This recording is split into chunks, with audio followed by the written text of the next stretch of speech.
ನಮಸ್ಕಾರ ಪ್ರಿಯ ವೀಕ್ಷಕರೇ. ಶನಿ ಫಲ ಸಿಂಹರಾಶಿ ನಾವೀಗ ನೋಡೋಣ ಬನ್ನಿ.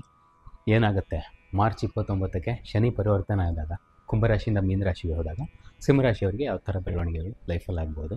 ನೀವು ನಮ್ಮ ಚಾನಲ್ಗೆ ಸಬ್ಸ್ಕ್ರೈಬ್ ಮಾಡದೇ ಇದ್ದರೆ ದಯವಿಟ್ಟು ಸಬ್ಸ್ಕ್ರೈಬ್ ಮಾಡಿ ವಿಡಿಯೋ ನೋಡೋದನ್ನು ಕಂಟಿನ್ಯೂ ಮಾಡ್ತಾ ಹೋಗಿ.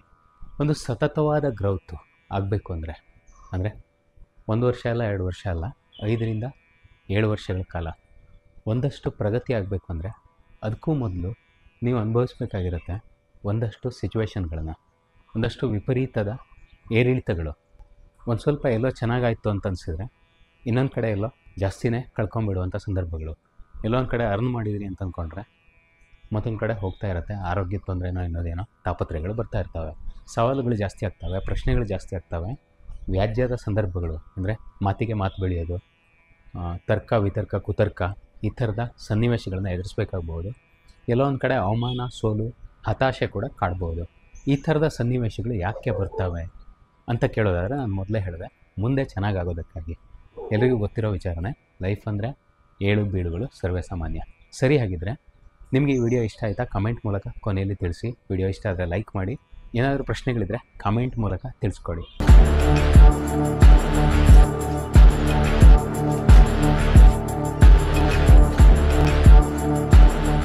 ಏನೇನು ನಡೀತಾವೆ ಅನ್ನೋದನ್ನು ಅದಕ್ಕೂ ಮೊದಲು ಒಂದು ಇಂಪಾರ್ಟೆಂಟ್ ವಿಷಯವನ್ನು ಹೇಳೋದಕ್ಕೆ ಇಷ್ಟಪಡ್ತೀನಿ. ಆ ಇಂಪಾರ್ಟೆಂಟ್ ವಿಷಯ ಏನಂದರೆ ಸ್ನೇಹಿತರೆ, ನೀವು ಫಾಲೋ ಮಾಡಬೇಕಾದ ಒಂದಷ್ಟು ಮಹತ್ವದ ಅಂಶಗಳನ್ನು ವಿಡಿಯೋದ ಕೊನೆಯಲ್ಲಿ ಹೇಳ್ತಾ ಇದ್ದೀನಿ.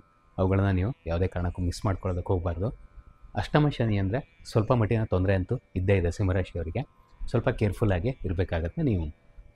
ಬನ್ನಿ ನೋಡೋಣ ಈಗ ಏನು ನಡೆಯುತ್ತೆ ಎಕ್ಸಾಕ್ಟ್ಲಿ ಅನ್ನೋದನ್ನು. 8ರಲ್ಲಿರುವಾಗ ಅಷ್ಟಮ ಭಾವ ಅಂದ್ರೇ ರಂಧ್ರ ಭಾವ ಅಂತ ಹೇಳ್ತೀವಿ. ರಂಧ್ರ ಅಂದರೆ ತೊಡಕು, ಹೊಂಡ ಅನ್ನೋ ಅರ್ಥ ಕೊಡುತ್ತೆ. ಹೊಂಡ ಅಂದರೆ ಫ್ಲ್ಯಾಟ್ ಆಗಿರೋದಿಲ್ಲ, ಸ್ವಲ್ಪ ಏರುತಗ್ಗುಗಳಿರ್ತವೆ ಅಂತಲೇ ಇದರ ಅರ್ಥ. ಮುಖ್ಯವಾದ ಏರುಪೇರುಗಳು ಆರೋಗ್ಯದ ಸಮಸ್ಯೆಗಳ ರೂಪದಲ್ಲಿ ಬರ್ತವೆ. ಆರೋಗ್ಯದ ಸಮಸ್ಯೆಗಳು ಅಂದರೆ ಯಾವ ಥರ ಇರ್ಬೋದು ಅಂತ ನೋಡೋದಾದರೆ, ಎಕ್ಸಿಸ್ಟಿಂಗ್ ಕಂಡೀಷನ್ಸ್ ಏನಾದ್ರು ಇದ್ದರೆ, ಅಂದರೆ ನೀವು ಈಗಾಗಲೇ ಏನಾದರೂ ಒಂದು ರೋಗವನ್ನು, ಸಮಸ್ಯೆಯನ್ನು ಫೇಸ್ ಮಾಡ್ತಿದ್ರೆ ಆರೋಗ್ಯಕ್ಕೆ ಸಂಬಂಧಪಟ್ಟು, ಅದು ಉಲ್ಬಣಗೊಳ್ಳೋದು, ಅದರಲ್ಲಿ ನಿಮಗೆ ವಿಪರೀತ ಏರುಪೇರುಗಳು ಕಾಣಿಸ್ಕೊಳ್ಳೋದು. ಇವತ್ತು ಚೆನ್ನಾಗಾಯಿತು, ಸರಿಯಾಗಾಯಿತು, ಔಷಧವನ್ನು ತೊಗೊಂಡ್ರಿ, ಏನೋ ಒಂದು ಪರಿಹಾರ ಮಾಡ್ಕೊಂಡ್ರಿ ಅಂತ ಅನಿಸಿದ್ರೆ ನಾಳೆ ಮತ್ತೆ ಮರುಕಳಿಸುವಂಥದ್ದು, ಅಥವಾ ತೊಗೊಂಡಿರೋ ಔಷಧನೇ ಸೈಡ್ ಎಫೆಕ್ಟಾಗಿ ಏನಾದರೂ ಸಣ್ಣ ಪುಟ್ಟ ತೊಂದರೆಗಳಿಗೆ ಸಿಕ್ಕಾಕ್ಕೊಳ್ಳುವಂಥದ್ದು, ಈ ಥರದ ಚಾನ್ಸ್ಗಳು ಕಾಣ್ತವೆ. ಆದರೆ ಒಂದು ಬಹಳ ಒಳ್ಳೆಯ ವಿಷಯ ಇದೆ. ಅದು ಯಾವುದು? ಆ ವಿಷಯ ನಿಮಗೆ ಹೇಗೆ ಜೀವನ ತಂದುಕೊಡುತ್ತೆ, ಯಾವ ವಿಚಾರದಲ್ಲಿ ನಿಮಗೆ ವಿಶೇಷವಾಗಿ ಸಕ್ಸಸ್ ಇದೆ, ಅದನ್ನು ಕೂಡ ವಿಡಿಯೋದ ಕೊನೆಯಲ್ಲಿ ಹೇಳೋನಿದ್ದೀನಿ. ಕೊನೆಯ 2 ಪಾಯಿಂಟ್ಗಳು ಭಾಳ ಇಂಪಾರ್ಟೆಂಟ್ ಇರ್ತವೆ, ಅವುಗಳನ್ನು ಯಾವುದೇ ಕಾರಣಕ್ಕೂ ಮಿಸ್ ಮಾಡ್ಕೋಬೇಡಿ. ಇನ್ನೊಂದು ಯಾವ ವಿಚಾರ ಸಮಸ್ಯೆ ಆಗ್ಬೋದು ಅಂತ ನೀವು ಕೇಳೋದಾದರೆ, ಹಣಕಾಸಿನ ನಿರ್ವಹಣೆ ಭಾಳ ಕೇರ್ಫುಲ್ಲಾಗಿರಬೇಕಾಗುತ್ತೆ. ನಿರ್ವಹಣೆಯ ವಿಚಾರದಲ್ಲಿ ಅಂದರೆ ನಿಮಗೆ ಎಷ್ಟು ಆದಾಯ ಬರುತ್ತೆ, ಸಾಲ ಎಷ್ಟು ತೊಗೋಬೇಕು, ಸಾಲಕ್ಕೆ ಎಷ್ಟು ದುಡ್ಡನ್ನು ಮೀಸಲಿಡಬೇಕು, ಯಾವ ಅಮೌಂಟನ್ನು ನೀವು ಖರ್ಚು ಮಾಡ್ಬೋದು, ಅಂದರೆ ನಿಮ್ಮ ಖರ್ಚುಗಳನ್ನ ಯಾವ ಥರ ತೂಗಿಸ್ಬೇಕು ಬರೋ ಅಮೌಂಟಲ್ಲಿ, ಇದೆಲ್ಲ ವಿಚಾರಗಳು ಕಗ್ಗಂಟಾಗ್ತಾ ಹೋಗ್ತವೆ. ಹಾಗೆಯೇ ಹೂಡಿಕೆ, ಆದಾಯ ಗಳಿಕೆ, ಬರಬೇಕಾದ ಮೊತ್ತಗಳು, ಅಂದರೆ ಯಾರಾದರೂ ಕೊಡಬೇಕಾಗಿರೋದು, ಆ ಥರದ ವಿಚಾರಗಳಲ್ಲಿ ಸಕ್ಸಸ್ ಸಿಕ್ಕಿದ್ರೂ ಕೂಡ, ಒಂದಷ್ಟು ವಿಚಾರಗಳಲ್ಲಿ ಸಕ್ಸಸ್ಫುಲ್ ನೀವು ಅಂತ ಅನಿಸಿದ್ರೂ ಕೂಡ, ಇನ್ನೊಂದಷ್ಟು ವಿಚಾರಗಳು ತಲೆನೋವಿನ ವಿಚಾರಗಳಾಗಿ ಪರಿಣಮಿಸ್ತವೆ. ಹಾಗೆಯೇ ಇನ್ವೆಸ್ಟ್ಮೆಂಟ್ಗೆ ಸೂಕ್ತವಾದ ಸಮಯ ಅಂತ ಬರೋದಿಲ್ಲ. ಕೈಯಲ್ಲಿ ದುಡ್ಡಿದ್ರೂ ಕೂಡ ಸರಿಯಾದ ಡಿಸಿಷನ್ನ ತೊಗೊಳೋದಕ್ಕೆ ಸಾಧ್ಯ ಆಗೋದಿಲ್ಲ. ಮತ್ತು ನಿಮ್ಮ ಕಂಟ್ರೋಲಲ್ಲಿ ಇರದೇ ಇರುವಂಥ ವಿಚಾರಗಳು ಒಂದಷ್ಟು ನಿಮಗೆ ತೊಡಕನ್ನು ಉಂಟು ಮಾಡ್ತವೆ. ಅಂದರೆ ಆ ವಿಚಾರಗಳಲ್ಲಿ ನಿಮಗೆ ನಿಯಂತ್ರಣ ಇರೋದಿಲ್ಲ. ಬೇರೆಯವರ ಡಿಸಿಷನ್ ಮೇಲೆ ನೀವು ಡಿಪೆಂಡ್ ಆಗಿರಬೇಕಾಗತ್ತೆ, ಅವರ ಅಭಿಪ್ರಾಯಕ್ಕೆ ಬೆಲೆ ಕೊಡಬೇಕಾಗಿರುತ್ತೆ. ಆಗ ಅವರು ನಿಮ್ಮ ಪರವಾಗಿ ಕೆಲಸ ಮಾಡೋದಿಲ್ಲ, ನೀವು ಅಂದ್ಕೊಂಡಿದ್ದು ನಿಜ ಆಗೋದಿಲ್ಲ. ನಿಮ್ಮ ಹತ್ರ ಅದನ್ನು ತುದಿವರೆಗೂ ತೊಗೊಂಡೋಗೋದಕ್ಕೆ ಸಾಧ್ಯ ಆಗದೇ ಇರೋ ಚಾನ್ಸಸ್ ಜಾಸ್ತಿ ಇರುತ್ತೆ. ಹೀಗಾಗಿ ಬಂಡವಾಳ ಹೂಡಿಕೆ ವಿಚಾರದಲ್ಲೂ ಕೂಡ ನೀವು ಕೇರ್ ತಗೊಳ್ಳೋದು ಅನಿವಾರ್ಯ ಆಗಿರುತ್ತೆ. ಹಾಗೆಯೇ ಸಂಬಂಧಗಳ ವಿಚಾರದಲ್ಲೂ ಕೂಡ ಹುಷಾರಾಗಿರೋದು ಅನಿವಾರ್ಯ ಆಗುತ್ತೆ.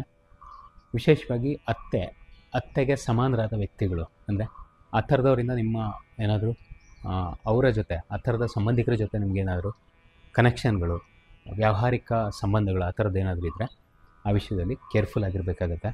ಪಾರ್ಟ್ನರ್ಶಿಪ್ಪು, ಡೀಲ್ಗಳು, ಇನ್ನೊಂದೇನಾದರೂ ವ್ಯಕ್ತಿಗಳು ಹುಷಾರಾಗಿರಬೇಕು ಈ ಸಂಬಂಧಗಳಲ್ಲಿ. ಹಾಗೆಯೇ ಶನಿ ಪ್ರಭಾವದಿಂದಾಗಿ ನಿಮ್ಮ ಕೆಲಸದಲ್ಲೂ ಕೂಡ ಒಂದಷ್ಟು ಏರುಪೇರುಗಳನ್ನು ನೀವು ಕಾಣೋ ಸಾಧ್ಯತೆ ಬರಬಹುದು. ವಿಶೇಷವಾಗಿ ಸಿಕ್ ಲೀವ್ಗಳು, ಅನಾರೋಗ್ಯದ ಕಾರಣವಾಗಿ ರಜೆ ತಗೊಳ್ಳೋದು, ಆಗ ನಿಮಗೆ ಯಾವುದಾದ್ರೂ ಮಾನಸಿಕ ಒತ್ತಡ ಮತ್ತು ಆ ಕೆಲಸವನ್ನು ಮುಗಿಸೋದಕ್ಕೆ ಸಾಧ್ಯ ಆಗದೇ ಇರುವಂಥ ಒತ್ತಡ ನಿಮ್ಮ ಹತ್ರ ಆಗೋದಿಲ್ಲ ಅಂತ ಅಂದ್ಕೊಂಡು ಕಂಪನಿಯವರು ಆ ಕೆಲಸವನ್ನು ಬೇರೆಯವರಿಗೆ ವಹಿಸುವಂಥದ್ದು, ನಿಮ್ಮ ಹತ್ರ ಆ ಕೆಲಸವನ್ನು ನಿಭಾಯಿಸೋದಕ್ಕೆ ಸಾಧ್ಯ ಆಗದೇ ಇರುವಂಥ ಪರಿಸ್ಥಿತಿ ಕೂಡ ಬರೋದು, ಇದು ಕೂಡ ಸಾಕಷ್ಟು ಕಿರಿಕಿರಿ, ತಲೆನೋವು ಮತ್ತು ಚಾಲೆಂಜ್ಗಳನ್ನು ಉಂಟು ಮಾಡ್ಬೋದು. ಹಾಗೆ ಲೈಫಲ್ಲಿ ಒಂದಷ್ಟು ಲಾಸನ್ನು ಕೂಡ ತರೋ ಸಾಧ್ಯತೆ ಇರುತ್ತೆ. ಎಷ್ಟೇ ಆಸಕ್ತಿ ತೊಗೊಂಡು ಕೆಲಸ ಮಾಡಿದರೂ ಕೂಡ, ಅಂದರೆ ನಿಮ್ಮ ಕಂಟ್ರೋಲಲ್ಲಿಲ್ಲದೆ ಇರೋ ವಿಚಾರಗಳು ಕೆಲಸದಲ್ಲಿ ಸಾಕಷ್ಟು ಗೊಂದಲಗಳನ್ನು ಉಂಟು ಮಾಡಿ ನಿಮಗೆ ಮುಂದುವರಿಯೋದಕ್ಕೆ ಅಡಚಣೆ ಆಗೋ ಹಾಗೆ ಮಾಡೋ ಚಾನ್ಸಸ್ ಇರುತ್ತೆ. ಆ ವಿಷಯದಲ್ಲೂ ಕೂಡ ನೀವು ಕೇರ್ಫುಲ್ಲಾಗಿ ಇರೋದು ಅನಿವಾರ್ಯ ಆಗುತ್ತೆ. ಮತ್ತು ಎಲ್ಲ ವಿಚಾರಗಳು ನಿಮ್ಮ ನಿರೀಕ್ಷೆಯ ಪ್ರಕಾರ ನಡೆಯೋದಿಲ್ಲ. ವಿಶೇಷವಾಗಿ ದುಡ್ಡಿಗೆ ಸಂಬಂಧಪಟ್ಟ ವಿಚಾರಗಳು, ಖರ್ಚಿಗೆ ಸಂಬಂಧಪಟ್ಟ ವಿಚಾರಗಳು, ಅನಿರೀಕ್ಷಿತವಾಗಿ ಖರ್ಚು ವೆಚ್ಚಗಳನ್ನು ಮಾಡಬೇಕಾಗಿ ಬರುತ್ತೆ. ಅಂದರೆ ಯಾರಿಗೋ ಹುಷಾರಿಲ್ಲದೆ ಇದ್ದಂಗೆ ಆಯಿತು, ಅವರಿಗಾಗಿ ನೀವು ದುಡ್ಡು ಕಳಿಬೇಕಾಯಿತು. ಯಾರಿಗೋ ಏನೋ ಒಂದು ತೊಂದರೆ ಬರುತ್ತೆ, ಅವರಿಗೆ ನೀವು ದುಡ್ಡು ಕೊಡಬೇಕಾಗತ್ತೆ. ಅಥವಾ ನಿಮಗೇನೆ, ಅಂದರೆ ನೀವೇ ಏನೋ ಒಂದು ತೊಗೊಳ್ಬೇಕು ಅಂತ ಅಂದ್ಕೋತೀರಾ, ಅದರ ಖರ್ಚು ನಿಮ್ಮ ನಿರೀಕ್ಷೆಗೂ ಮೀರಿ ಜಾಸ್ತಿ ಆಗುತ್ತೆ. ಮನೆಯವ್ರಿಗೆ ಆಭರಣ ಕೊಡಿಸೋಣ ಅಂತಿರ್ತೀರ, ಬಟ್ ನೀವು ಅಂದ್ಕೊಂಡಿರೋ ಪ್ರೈಸಲ್ಲಿ ಆಗೋದಿಲ್ಲ. ಚಿನ್ನದ ರೇಟು ನೀವು ತೊಗೊಳ್ಳೋ ಹೊತ್ತಿಗೆ ಏರ್ಬಿಟ್ಟಿರುತ್ತೆ. ಆಮೇಲೆ ಗೊತ್ತಾಗುತ್ತೆ, ಓಹೋ ಇಷ್ಟೊಂದು ಖರ್ಚಾಗೋಯ್ತು ಅಂತ. ಆಮೇಲೆ ಟೆನ್ಷನ್ ಆಗುತ್ತೆ ನಿಮಗೆ. ಈ ಥರದ ಅಂಶಗಳು ಕೂಡ, ಅಂದರೆ ಮೊದಲು ಯಾವುದೋ ಒಂದು ರೇಟನ್ನು ಯಾರೋ ಒಬ್ಬರು ಹೇಳಿ ಆಮೇಲೆ ಅದನ್ನು ಮನಸ್ಸನ್ನು ಬದಲಾಯಿಸೋದು, ಇನ್ನೊಂದು ಸ್ವಲ್ಪ ಜಾಸ್ತಿ ಆಗುತ್ತೆ ಅಂತ ಹೇಳೋದು, ಅಥವಾ ವಿಚಾರ ಮಾಡಿ ಹೇಳ್ತೀನಿ ಅಂತ ಹೇಳೋದು. ನೀವು ಬೇರೆ ಹೊರಗಡೆ ಎಲ್ಲೋ ಬೇರೆ ಆ ವಸ್ತುವನ್ನು ತೊಗೊಳೋದಕ್ಕೆ ಹೋಗ್ತೀರಾ, ಆವಾಗಲೂ ಕೂಡ ಖರ್ಚು ವಿಪರೀತ ಜಾಸ್ತಿ ಆಗುತ್ತೆ. ಈ ಥರದ ಎಲ್ಲ ಸಾಧ್ಯತೆಗಳು, ಅಡ್ಡಿ ಆತಂಕಗಳು ನಿಮ್ಮ ಲೈಫಲ್ಲಿ ಬರ್ತಾ ಇರ್ತವೆ. ಈಗ ನೋಡೋಣ ಯಾವ ವಿಚಾರಗಳು ಭಾಳ ಪಾಸಿಟಿವ್ ಇದ್ದಾವೆ ಅಂತ.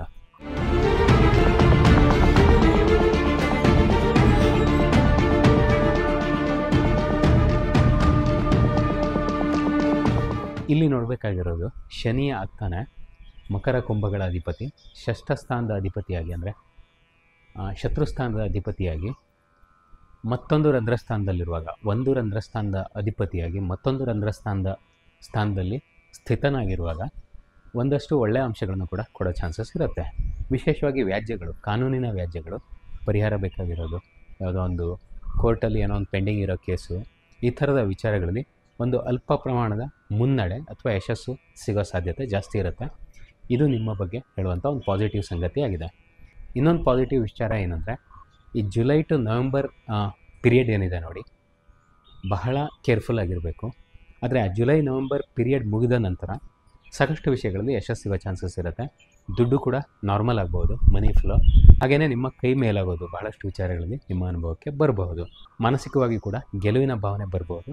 But July to November period ಬಗ್ಗೆ ಸಿಕ್ಕಾಪಟ್ಟೆ ಎಚ್ಚರಿಕೆಯನ್ನು ತಗೊಳ್ಳಿ, ಯಾಕೆಂದರೆ ಆರೋಗ್ಯ ಮತ್ತು ಮಾನಸಿಕ ಸ್ಥಿಮಿತವನ್ನು ಕಳ್ಕೊಳ್ಳೋ ಸಾಧ್ಯತೆಗಳು ಕೂಡ ಜಾಸ್ತಿ ಇರ್ತವೆ. ಹಾಗೆಯೇ ಇನ್ನೊಂದು ಅಂಶ ಕೂಡ ಇದೆ, ಯಾವಾಗಲೂ ಅಷ್ಟೇ ತಾಳಿದವನು ಬಾಳಿಯಾನು ಅಂತ ಹೇಳ್ತಾರೆ. ತಾಳ್ಮೆ, ಶಾಂತತೆ, ಕೆಲಸ ಕಾರ್ಯಗಳನ್ನು ನಿರ್ವಹಿಸೋದ್ರಲ್ಲಿ ಆತ್ಮವಿಶ್ವಾಸ, ಪಾಸಿಟಿವ್ ಆಗಿ ಜೀವನವನ್ನು ನೋಡುವಂಥ ಸ್ಥಿತಿ, ಈ ಅಂಶಗಳು ಭಾಳ ಇಂಪಾರ್ಟೆಂಟ್ ಆಗ್ತವೆ ಗೋಯಿಂಗ್ ಫಾರ್ವರ್ಡ್. ನೀವು ನಿಮ್ಮನ್ನು ಎಷ್ಟು ಕಂಟ್ರೋಲ್ ಇಟ್ಕೊಂಡ್ರೂ ಕಮ್ಮಿ, ಕಂಟ್ರೋಲ್ ಇಟ್ಕೊಂಡಷ್ಟು ಉತ್ತಮ ಫಲಿತಾಂಶಗಳನ್ನು ಪಡ್ಕೋತೀರಾ, ಶಾಂತವಾಗಿದ್ದಷ್ಟು ಹೆಚ್ಚು ಲಾಭಗಳನ್ನು ತಂದ್ಕೋತೀರಾ. ಒಂದು ಇಂಪಾರ್ಟೆಂಟ್ ಸಜೆಷನನ್ನು ಕೊಡ್ತೀನಿ ಅಂತಂದೆ, ಅಷ್ಟಮ ಶನಿ ಇರುವಾಗ ಬೇರೆ ರಾಶಿಯವರಿಗೂ ಹೇಳ್ತಾ ಬಂದಿದ್ದೀನಿ, ಯೋಗ, ಧ್ಯಾನ, ಈ ಥರದ ವಿಚಾರಗಳು ನಿಮಗೆ ಭಾಳ ಹೆಲ್ಪ್ಫುಲ್ ಆಗ್ತವೆ.